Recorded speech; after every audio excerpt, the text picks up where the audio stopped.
નમસ્કાર દર્શક મિત્રો, SS2 ન્યૂઝને સબસ્ક્રાઇબ કરો અને અમને ફેસબુક અને ઇન્સ્ટાગ્રામ પર ફોલો કરો.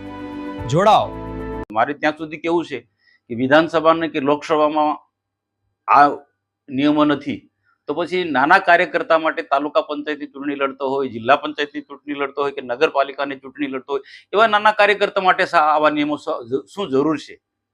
આજે જે કાર્યકર્તાઓ કોઈ બોલી નથી શકતા, ગુજરાતભરમાંથી ઘણા બધા કાર્યકર્તાઓ ક્યાંક ને ક્યાંક મળે છે, તો પાર્ટીએ વધુ પડતા જે કડક નિયમો બને એનાથી સખત નારાજ છે. ચોક્કસ માનું છું પાર્ટી શિસ્તબદ્ધ પાર્ટી છે અને હોવું પણ જોઈએ. રાષ્ટ્રવાદી પાર્ટી છે, સરકાર પારદર્શક વહીવટ આપી રહી છે, સરકારની ખૂબ સારી યોજના છે, પણ આ યોજના લોકો સુધી પહોંચાડવા માટે જે કાર્યકર્તાએ જે સખત મહેનત કરી છે એની જે અવગણના થાય તો એના કારણે કાર્યકર્તા નારાજ થવાનો છે. નારાજ કાર્યકર્તાઓથી પાર્ટી અત્યારે આ નિયમો જે આવ્યા છે એમાં નારાજ કાર્યકર્તાઓનું સ્ટેન્ડ શું છે?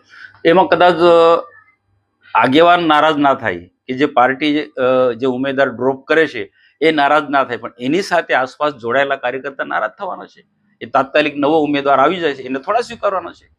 એટલે નારાજ કાર્યકર્તાઓ અપક્ષ ઉમેદવારી કરી શકે ના, ભારતીય જનતા પાર્ટીને કાર્યકર્તા છે, શિસ્તબદ્ધ પાર્ટીમાં માનવાળો કાર્યકર્તા છે, એ અપક્ષ ઉમેદવારી નથી જ કરવા મને વિશ્વાસ છે, પણ એનું આખું મોરલ તૂટી જાય, આખું ઉત્સાહ તૂટી જાય ને એની સાથેના કાર્યકર્તા સખત નારાજ થાય, નિષ્ક્રિય થઈ શકે ને નિષ્ક્રિય થઈ જાય.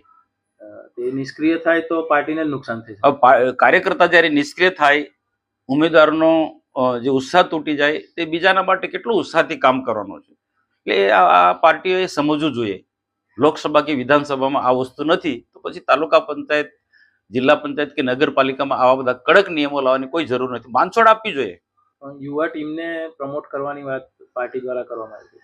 યુવા ટીમને પ્રોત્સાહિત કરવું જોઈએ, પણ કેટલીક જગ્યાએ ત્યાં જોવું જોઈએ કે જીતે એવા સમીકરણ ક્યાં બને છે એ જોવું જોઈએ. જીતવું મહત્વનું છે.